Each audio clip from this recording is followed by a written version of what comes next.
Hey guys, what's going on? It's me, Jay. I decided to do the video on here now about Hulk Hogan. We had we had some really good video about Hulk Hogan, 42 years of Hulkamania, um, on another video, but it messed up technical difficulties, man. You know what I mean? Like two different times, but let's try this again. Um, uh, yeah, we don't usually talk about this particular day, which is the birth of Hulkamania in the World Wrestling Federation, because um, it happens every year. But since Hulk Hogan is no longer with us, let's talk a little bit about him and his legacy with regards to the birth of Hulkamania. Um, Hulk Hogan came back to the World Wrestling Federation in um, the latter half of 1983 and won the WWF Championship in January 23rd, 1984. Now, and his comeback was um, his comeback was that he saved Bob Backlund from a beatdown by the Wild Samoans. Now, this was significant because Bob Backlund was the champion at this time and the top babyface in the promotion, right? He was the number one babyface from 1978 to 1983 in the territory.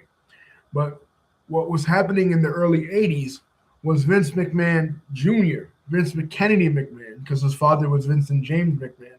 He was taking over the promotion. He bought the promotion from his father and the other stockholders in Capital Wrestling, the Capital Wrestling Corporation, in 1982.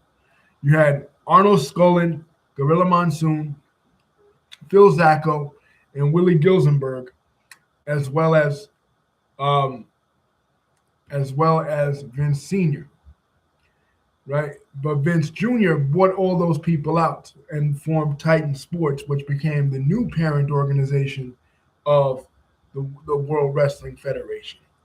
And for he had a different vision for the promotion. His vision was a national promotion with Hulk Hogan at the helm, right? Hulk Hogan, like I said, he'd been in a promotion before. He was in WWE from 1979 to 1980, right? But in 1982, he got this offer from Sylvester Stallone to star in Rocky 3 as the role of Thunderlips. And Vince McMahon Sr. did not want an actor. He said, if you're going to be an actor, you can't work here in the WWF. So Hulk Hogan said, "Fuck it," and he went to do the movie with Sylvester Stallone anyway. But Vince McMahon Sr. said, "Well, you're never welcome back here in the promotion ever again." And this was after giving him his name and after giving him the mega push as the top heel of the promotion. Hulk Hogan worked with Andre the Giant in 1980 at Shea Stadium, the showdown at Shea, in the undercard behind Bruno Sammartino and Larry Zbyszko. So uh, Vince McMahon Sr. gave him the mega push, but Hulk Hogan walked out of the company, right? And then he goes to Minneapolis, Verne Gagne's territory. And Verne Gagne wants to push him as a heel initially. He comes in, he's doing an interview. His back is to the people. He's billed as both from California and from New York, talking down a lot of the Midwesterners. Verne Gagne was like the second biggest promotion in the world at this time. His promotion was headquartered in Minneapolis, but he covered a lot of Midwestern cities, Chicago, the Dakotas, Colorado, most of the Midwest, as well as the West Coast. He had expanded to California with a base in San Francisco by buying out Roy Shire in 1981. So he's everywhere, right? St. Paul and Minneapolis is his base, but he's mostly in the Midwest and the West Coast. So Verne Gagne is a huge territory. So Verne brings him in as a heel, but around the summer of like 1982, they need a new baby face because Crusher, the two main baby faces in AWA were the Crusher coming out of Milwaukee and Dick the Bruiser coming out of Indianapolis. And the Crusher took time off in the summer, so they put Hogan. They turned Hogan babyface, and they put him as the main babyface of the territory. And he's getting over like gangbusters. He's selling Hulkamania T-shirts. You get this idea of Hulkamania from Austin Idol. Austin Idol in the Memphis territory in the 70s. Hogan was working in the Memphis territory when he first broke in 1977. Long story short, Hulk Hogan breaks into the wrestling business in 1977. He is a fan of professional wrestling, right? In Eddie Graham's territory in Tampa, Florida. Hulk Hogan is from Tampa, Florida. So as a kid, he would go to the Tampa Sportatorium to watch the likes of Dusty Rhodes, especially because Dusty Rhodes, from 1975 onward, Dusty Rhodes was the top babyface in Florida. So Hogan would go there. Superstar Billy Graham was there for a while. Superstar Billy Graham in 1978, when he was the WWF champion, he worked against Harley Race in an NWA versus WWF match, right, in the Citrus Bowl in Tampa. Because Eddie Graham and Vince McMahon Sr., they were good buddies. And Vince McMahon Sr., he had a house in Florida. The Florida TV reached New York on the Spanish channel. So New Yorkers were able to see Florida Championship Wrestling from Florida in New York. So there was a lot of crossover between them. So Hogan breaks in that territory because he went to school with Eddie Graham's son, Mike, right? He breaks in that territory. Hiro Matsuda breaks his leg. He has his first match against the Future Killer Bees tag team member, B. Brian Blair. Hogan comes back even after his leg is broken. He breaks into the business, but then he retires, goes back to music because he was a musician with his band Ruckus, right, rock and roll band, a bass player. But he returns back to wrestling because Jack and Jerry Briscoe, they have a stake in the Florida territory. As a matter of fact, when Jack Briscoe was working the Florida territory, it was when he became NWA champion in the late 70s. So Jack and Jerry Briscoe convinced Hulk Hogan to come back to wrestling. You know what I mean? So he comes back. He comes back to wrestling, but he moves on from Florida to Alabama, working for the Fullers. Alabama territory, which is the Gulf Coast Wrestling, right? Ron Fuller, his brother Rob, the Colonel Rob Parker, right? The Tennessee stud. He's working the Alabama territory with the booker Louis Tillett. This is where he first has his first encounter with Andre the Giant, right? And he wins his first championship. After that, moves on to Memphis. Memphis, he comes in 1977. That's where they give him the name the Hulk, right? So he's now Terry the Hulk Boulder. And that's also where he teams with childhood friend Ed Leslie, who becomes Eddie Boulder when working in the Memphis territory. So he gets the name the Hulk from the Memphis territory. After the Memphis territory, he goes to New York. And that's when they give him the name Hogan, because in New York was a lot of ethnic stars, a lot of Italian stars. New York was built off of ethnic champions all the way back to the 40s. You know, in the 30s and 40s, you had Jim Londos, the Golden Greek, and he was the star of the New York territory back when Rudy Dusek was the main. Rudy Dusek and Jack Curley were the main promoters of the New York territory when it was part of the NWA. Before Jess McMahon, Vince McMahon's grandfather, got into the territory. It was built on ethnic champions. And then when Jess McMahon and later his son Vince McMahon got into the business, they introduced Antonino Rocca and Miguel Perez as a tag team, in the 50s. Again, a Puerto Rican champion and an Italian Argentine champion. So ethnic stars. And then, of course, Bruno Sammartino from 1960 to 1980. For 20 years, Bruno Sammartino was the top star of the WWF.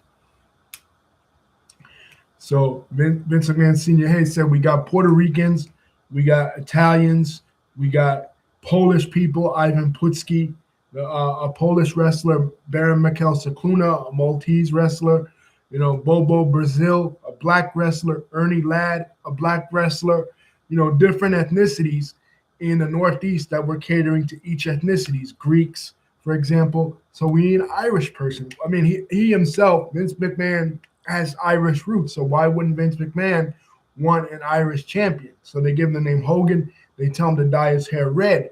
Hogan is blonde, right? Now, Hogan, in his book, says that he doesn't have a drop of Irish blood in him, and that is false because his mother is of Irish descent, right? Hogan's mother is partly of Irish descent, but mainly his father is Italian, right?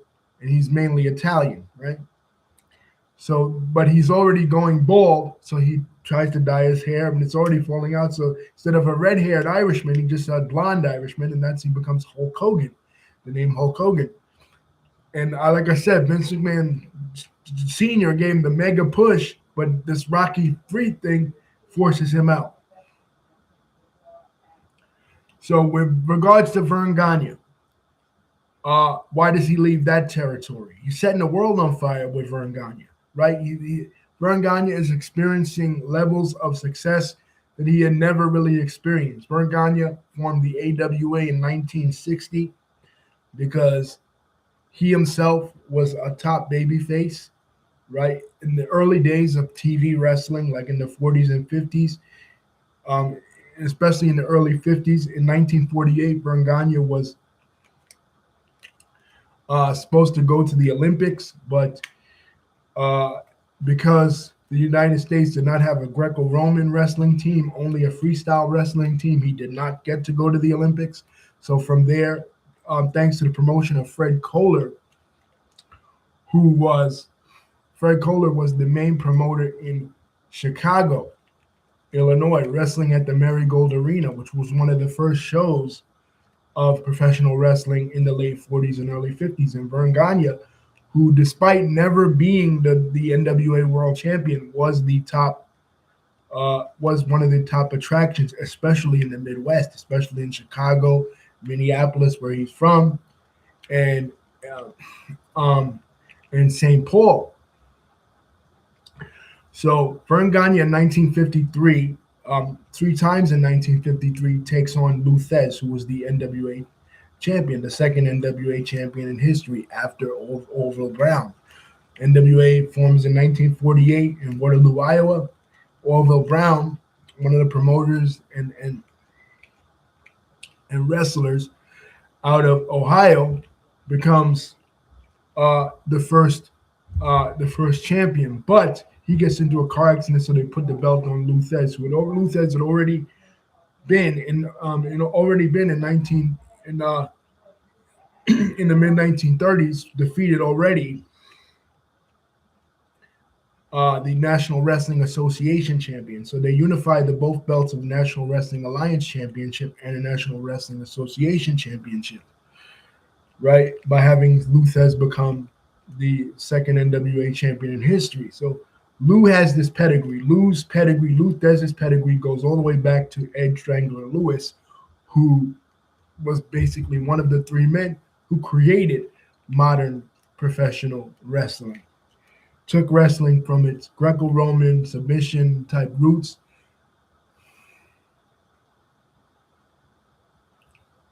to what became professional wrestling, right? And Ed Strangler Lewis, Billy Sandow, and Toots Mott, who was the promoter in New York, right? And Lou Thesz was trained by him. So Lou Thesz has his pedigree. So Lou Thesz is a shooter. He doesn't want to put over Verne Gagne. So Verne Gagne loses 3 times three times they go to a draw in 1953. Finally, throughout the 50s, despite being very successful, Verne Gagne never becomes the NWA champion. So he decides in 1960, he decides to leave the NWA, and he bought out Joe Stetcher's territory in Minneapolis, which was his hometown, separates Minneapolis from the NWA and forms the American Wrestling Association, the AWA. But that time, from 1960 to 1982, the whole promotion basically revolved around him. He had Fritz von Erich was the champion at one time in his promotion, but mostly it was just Verne Gagne. It was just Verne Gagne and Nick Bockwinkel were like the two main stars that became champions in the AWA. So the AWA didn't really have anybody. So when Hulk Hogan comes to the AWA, he's setting the world on fire. So in 1983, they have the Super Sunday Showdown. Verne Gagne envisions a Super Bowl of professional wrestling. Once again, we talked about it. This was a concept that a lot of wrestling promoters had a vision of. They had wanted to do this for a while, for many years. Vince McMahon Sr., he had the Showdown at Shea, first Showdown at Shea in the early 70s, featuring the first time ever that two baby faces took on each other, Bruno Sammartino and Pedro Morales. Then he had the second one in 78 with Bruno's return, as well as the satellite showing of Antonio Inoki versus Muhammad Ali. 1976, sorry. 1976, Stan Hansen and Bruno Sammartino, with Bruno coming back, and also Antonio Inoki versus Muhammad Ali. Then in 1980, Bruno's retirement match against Larry Zbyszko in the cage. These three mega shows. Jim Crockett Promotions, they had their mega show, right? In 1983, the first Starrcade. Well, Verne Gagne did the same thing with Super Sunday, and his show was Hulk Hogan versus Nick Bockwinkel, managed by Bobby the Brain Heenan. Right?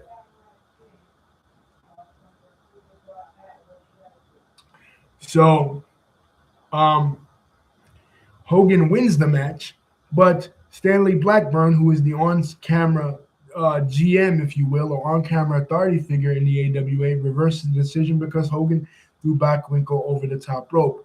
But what was really going on was Hulk Hogan was becoming massively popular, and Verne Gagne wanted a piece of his merchandise, number one, with the Hulkamania shirts, as well as a piece of his Japan money. See, because Verne Gagne in Japan, there were two main promotions: Antonio Inoki's New Japan Pro Wrestling and Giant Baba's All Japan Pro Wrestling.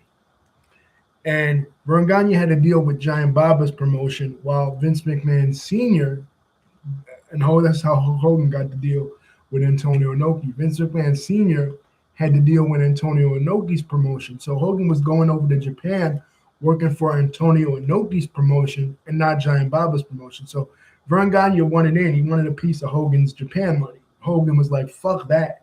So while Hogan is overseas in Japan, he then faxes a letter to Verne Gagne telling Verne, listen, I'm out. I'm going to New York, right? And that's what he does. He basically skips out on all his dates. And then now you have Jesse Ventura that left. You had Dr. D. Davis Schultz that left. You have Bobby the Brain Heenan that left. And you have Gene Okerlund that left. So you have the main announcer, the main manager, the main babyface, and the main heel, as well as two of the main heels, Dr. D. Davis Schultz, as well as Jesse the Body Ventura, because Ventura was still a wrestler at this point. So I think Adrian Adonis, because I know Adrian Adonis was tag team partners, the East-West connection with him and Jesse the Body Ventura in the AWA too. So a lot of people were leaving the AWA at this time. Like Verne Gagne had his whole territory gutted, and a lot of guys just left without notice. The only one that didn't, that finished up all his dates, was Bobby the Brain Heenan. But Hogan didn't finish up all his dates. He just skipped town, and he shows up on WWF TV, saving Bob Backlund. Bob Backlund saying that he's no longer with Classy Freddie Blassie, that he's turned over a new leaf. Because again, last time he was in the promotion, he was managed by Classy Freddie Blassie. Classy Freddie Blassie in the New York territory was part of the trio of terror. Him, Captain Lou Albano, and the Grand Wizard Ernie Roth were the three heel managers in New York. So Backlund is saying that Hogan's no longer with him, and Backlund gets injured, so he doesn't get his rematch after he lost in December of '83 to the Sheik. So Hogan steps in as his buddy and like, okay, I'll take the shot. Hogan takes the shot, beats the Iron Sheik. Now there is some intrigue with this because the Iron Sheik, Khosrow Vaziri, was brought into the wrestling business by Verne Gagne. Just like Verne Gagne, the Iron Sheik was a former Olympian, coach of the American wrestling team coming from Iran. He went to Iran to escape the rise of Islamic fundamentalism that was preceding the 1979 Iranian Revolution.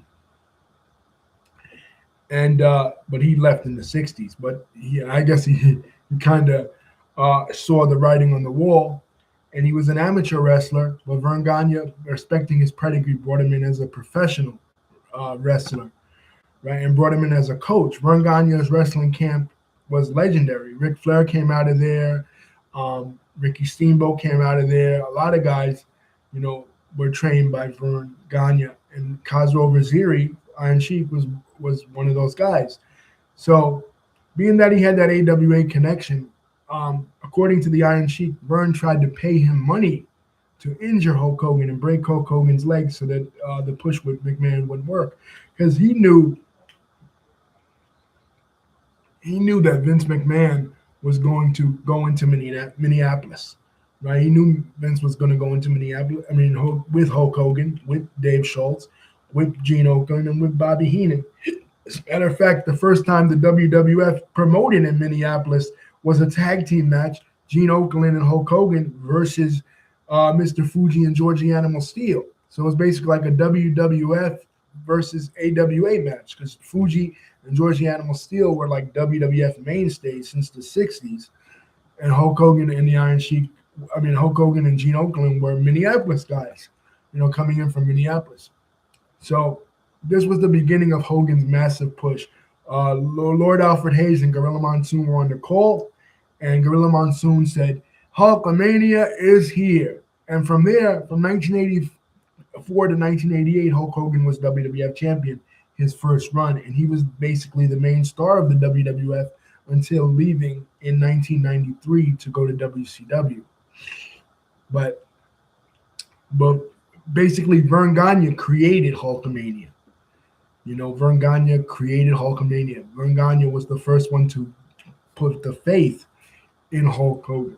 Not the faith to put the title on him. That he didn't want to go that far, but he created the character of Hulkamania. Hogan took bits and pieces from other people. Took Idolmania from Austin Idol. Took this from Austin Idol. Austin Idol was doing the ear thing first. Billy Graham was doing a lot of it. Billy Graham could have been the first Hulk Hogan, right, in the 70s. Billy Graham wins the title in 1977 from Bruno Sammartino in April of 77 from Bruno.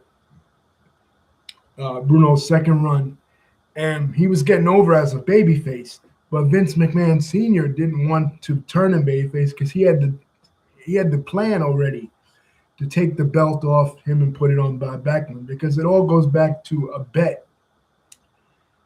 A bet that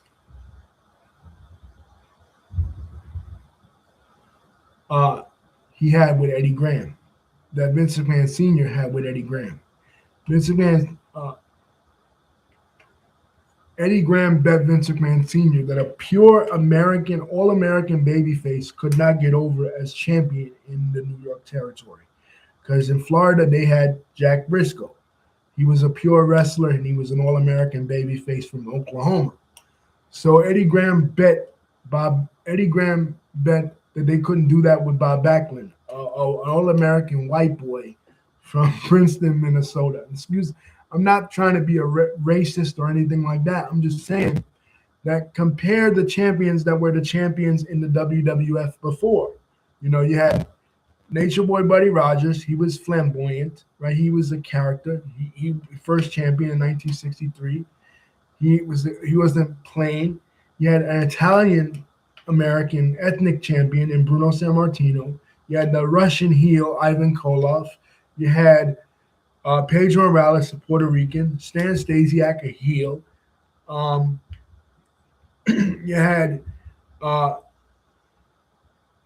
Bruno again, superstar Billy Graham as a flamboyant heel. And so you never had just the plain old All American babyface before Bob Backlund. So Senior was sticking to that. Even though Billy Graham was getting over, Senior didn't want to keep the belt on Billy Graham. He put the belt on Backlund just to prove a point. And in a way, Eddie Graham was kind of right. Because in the Garden, like people remember Bob Backlund as a great champion, and Backlund was the champion for a number of years, from 1978 to 83. But in the Garden at that time, people would bring Howdy Doody dolls to the Garden and chant Howdy Doody at Bob Backlund. They put him with Arnold Scullin as his manager, was Bruno's manager, but he didn't have the same pull as Bruno. Bruno was something special, and Bruno appealed to the Italian audience because in New York, in the New York territory, going all the way, like I said, going all the way back to the 30s, in the English newspapers, the English language newspapers in New York, they hated professional wrestling because Jack Pfeffer, one of the promoters in New York in the 30s, exposed professional wrestling, exposed that professional wrestling was fake, right? But the immigrant audience, the Greek audience, the Italian audience, the Puerto Rican audience, that audience there, they loved professional wrestling. They loved those ethnic stars. So the ethnic stars were the bread and butter. So Bob Backlund wasn't that. So like it was true that in a sense that Bob Backlund was boring. And Bob Backlund was boring. I wasn't alive for Backlund's first run as champion, right? 1973 to 1983. I wasn't born until 1985. But when he came back in 1993, right? Because he came back in 93. Funny, Hogan's leaving in 93. He's coming back in 93. He never got along with Hogan, right? So when he came back in 93, I couldn't help but think this guy's the most boringest, white breadest, Opie Taylor looking motherfucker there ever was. And he had a good record in the Royal Rumble that year. But at the same time, he looked plain. Like he wrestled his first WrestleMania match against Razor Ramon at WrestleMania 9. And he did look plain. It wasn't until a year later, in 94, that they turned him heel as Mr. Bob Backlund that I started to like him. The crossface chicken wing, and he was snapping stuff. I was like, okay, he's cool now as Mr. Bob Backlund. But as Bob Backlund, just a plain old American boy from Princeton, Minnesota, you know what I mean? Like that was lame, and it was lame in the 70s and it was lame in the 90s. You know what I'm saying? Like that just wasn't it. But this was a new era in professional wrestling. And Hulkamania, was something special. It really took the business to the next level because, Hogan, he wasn't great in the ring. It's true, he was not great in the ring. He was not a wrestling babyface. Like after he was gone, Bret Hart became that. Bret Hart became the wrestling babyface, the pure wrestler. But Hulk Hogan wasn't. Hulk Hogan didn't have a lot of skills. You know what I mean? You couldn't have an Iron Man match with Hulk Hogan. Hogan had some good matches, especially in Japan. There's a match with him and the Great Muta that's really good. But at the same time, he wasn't for that. He was going to do the ear thing. He was going to flex. He was going to sing they were going to sing Real American for him. He was going to say, well, something, Mean Gene, brother. Like he wasn't going to wrestle marathon matches. That wasn't his role. His role was to be the superhero babyface. This was superhero comeback. You got the superhero comeback from Dusty Rhodes. You got Dusty Rhodes did it. Lawler did it. Chief J. Strongbow in the WWF in the Northeast in New York, he did it too. You know what I'm saying? Like the Superman comeback didn't originate with Hulk Hogan, but in my generation, my era, the kids from the 80s and 90s, we associate that with Hulk Hogan. You know, the hulking up, the waving of the finger, right? You. Hulk Hogan, you know what I mean? Like, and this was the beginning of that in the WWF. And at the same time, we had on the NWA side of things, Jim Crockett Promotions, Ric Flair. Ric Flair, another guy, Vern Gagne dropped the ball. But Vern Gagne trained Ric Flair. And Ric Flair first broke into the business as Rambling Ricky Rhodes, trying to copy Dusty, you know, as Dusty's bag carrier, because Dusty was in the AWA at this time. Flair broke in 73. And he was big at this time. But Vern Gagne let him go. He goes to Charlotte. George Scott is booking in Charlotte, because that was basically George Scott's territory with his brother. It was Jim Crockett, first Jim Crockett Sr.'s territory, Big Jim, and then Jim Crockett Jr. took it over after Big Jim died, right?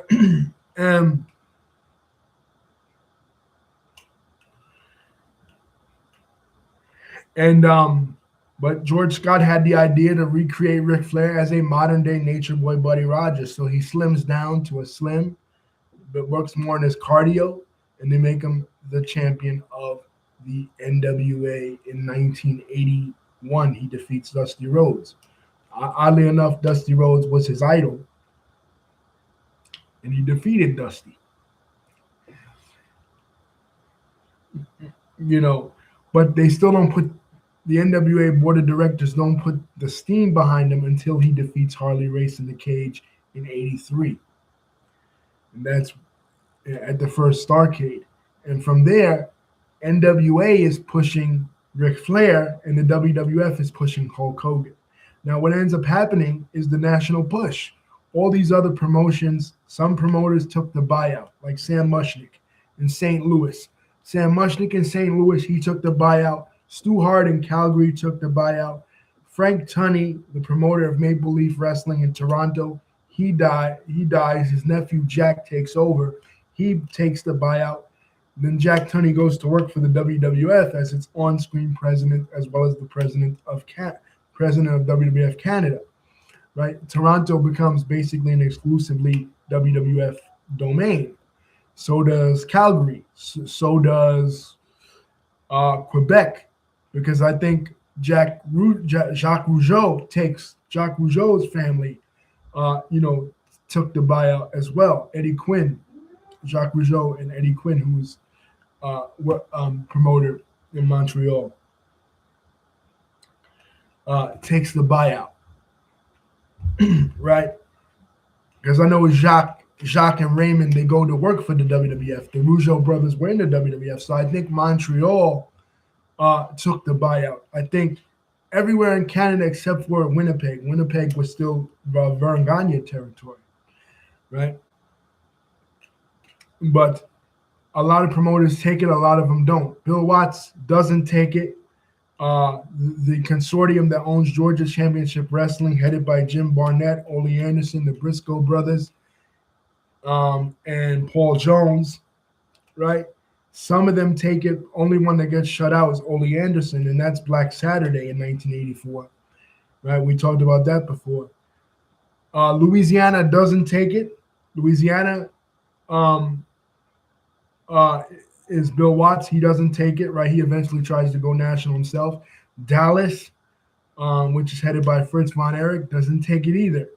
Eddie Graham's territory could have competed, but he passed away due to unaliving himself, and he had a lot of his stars stolen by Jim Crockett, because Jim Crockett, again, he tries to go national too, right? He does go national too. He buys out Vince McMahon. He buys the Atlanta territory, and with the Atlanta TV in '84, he tries to go national too, and he buys out Kansas City from Bob Geigel and Harley Race. He also buys out Florida Championship Championship Wrestling from Florida from Eddie Graham, right? In the ashes of that. So really, the only ones left standing is the AWA, which eventually goes out of business in 1991. Vern does not take the deal.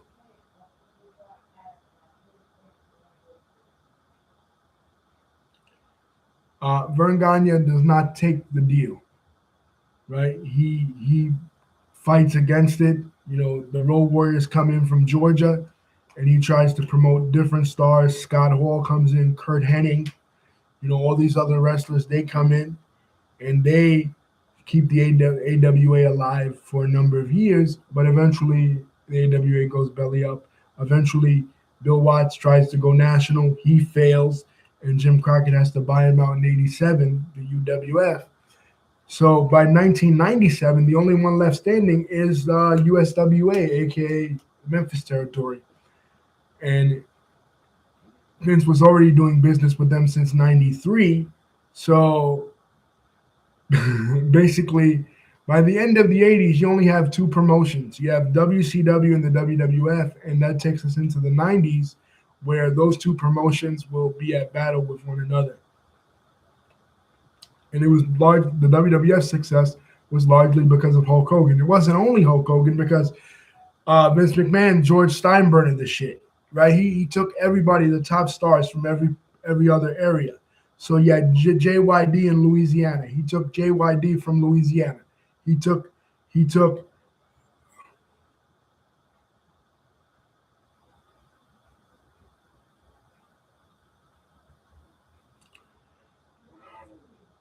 uh he took Steve Kern from Florida. He turned him into Skinner, right? He took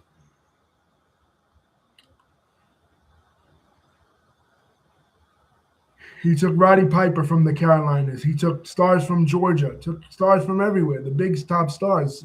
Harley Race himself from Kansas City. You know what I mean? Like, he took everybody. And he tried to George Steinbrenner the shit, and he created a mega roster. And he just kept taking people and taking people. Rick Rude he took from the NWA. Kurt Hennig he took from the AWA. Everybody that was anybody that was a big star. And that's what created the golden era of WWF, was these stars from everywhere. So people that we didn't know, like when Dusty Rhodes came in, when Kerry Von Erich, Dusty Rhodes came in after he was in Jim Crockett. Kerry Von Erich came in from Dallas. People like me that didn't live in Dallas, didn't live in North Carolina or Georgia, right? We didn't know about these guys, but they came into our area to WWF, New York City, New York, New Jersey, Connecticut, Massachusetts, Maine, all the way down to Wheeling, West Virginia. They came into our area. That was the cutoff point, Wheeling, West Virginia, Baltimore, D.C. That was the cutoff point for the WWF.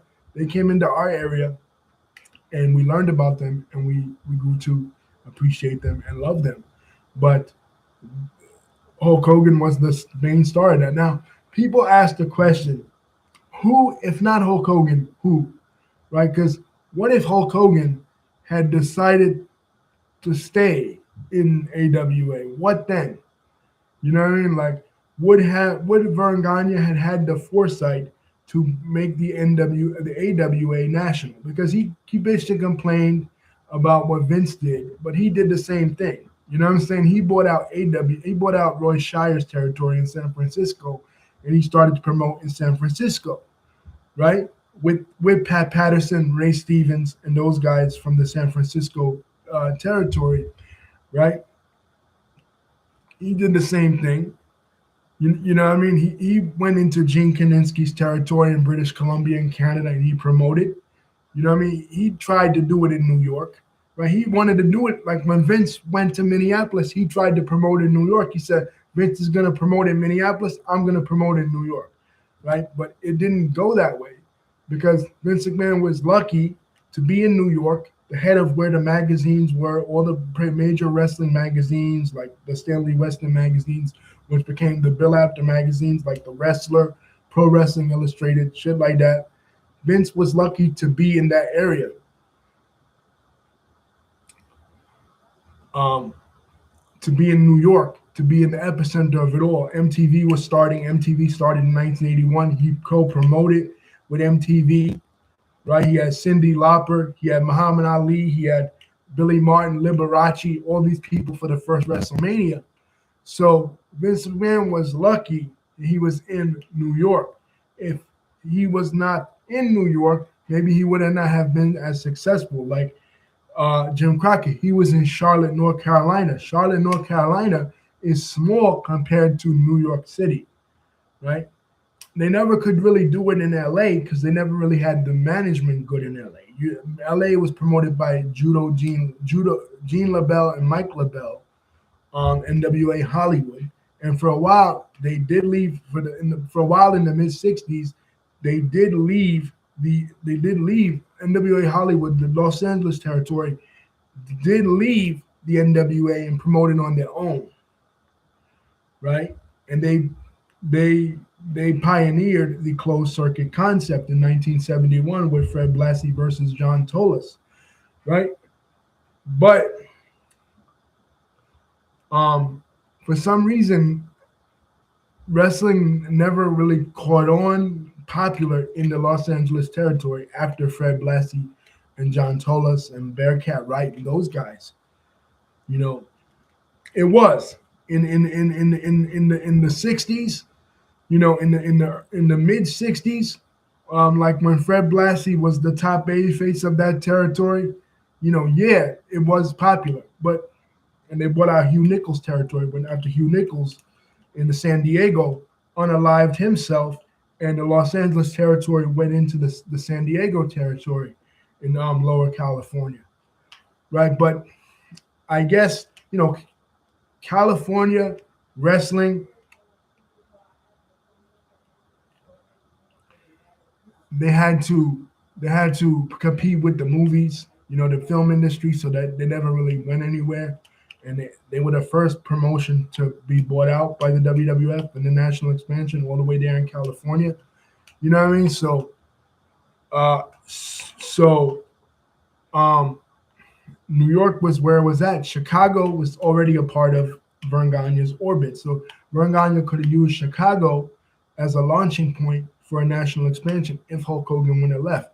But if Hulk Hogan had not left the promotion, who else do you guys think was a candidate? They wanted Dusty Rhodes. Dusty Rhodes had been there in 77, 78. He had a match with Texas Bull Rope match with superstar Billy Graham in Madison Square Garden. He was liked in New York. Vince McMahon Jr. liked him, so he was one of the guys maybe. Kerry Von Erich was another candidate. Kerry Von Erich already in 1984, Reliance Stadium, the David Von Erich Memorial Show, he already became the NWA champion, right? The NWA already put the belt on him, so maybe they could have used Kerry Von Erich, the modern-day warrior, right? But he was loyal to his father. He wasn't going to leave Dallas, right? He wasn't going to. So he was not going to be a candidate, plus his drug problems. You know what I mean? So Junkyard Dog possibly could have did it because he was so over in Louisiana. And Junkyard Dog, when he comes in from Louisiana to New York, he's one of the biggest baby faces. He's the second biggest baby face in the promotion. So he could have been a candidate. Macho Man Randy Savage would come in 1985, and he would from Memphis, and he would set the wrestling world on fire in WWF. So he could have been a candidate. There were several other choices. Jimmy Snuka was already popular in New York. The feud with Lou Albano in the early 70s. So Jimmy Snuka had his issues. Of course, we know the murder of Nancy Argentina in 1982. That was featured on Dark Side of the Ring. So Jimmy Snuka had his issues. So Hulk Hogan seemed like he was the only guy that could be getting that mega push in New York. And after Hogan leaves, Vince tries again with Lex Luger and Diesel, but none of these guys are any popular. And it's not till Stone Cold Steve Austin that they get another star in the late 90s you know, that becomes the new vanguard of the promotion. It's kind of like now. Like now, Cody Rhodes is the guy, and they're hoping that he sticks. But at the same time, some fans don't like him, and the fans are different now in 2026 than they were in 1984. Obviously, they're smarter. You have the internet, the rise of the Wrestling Observer newsletter in '83 by Dave Meltzer. You know what I mean? So much is different in the world of professional wrestling because of Hulk Hogan and because of the WWF. So anyway, guys, don't forget to like, comment, and subscribe. Hit the bell button to see when my next video is coming out. Love you guys.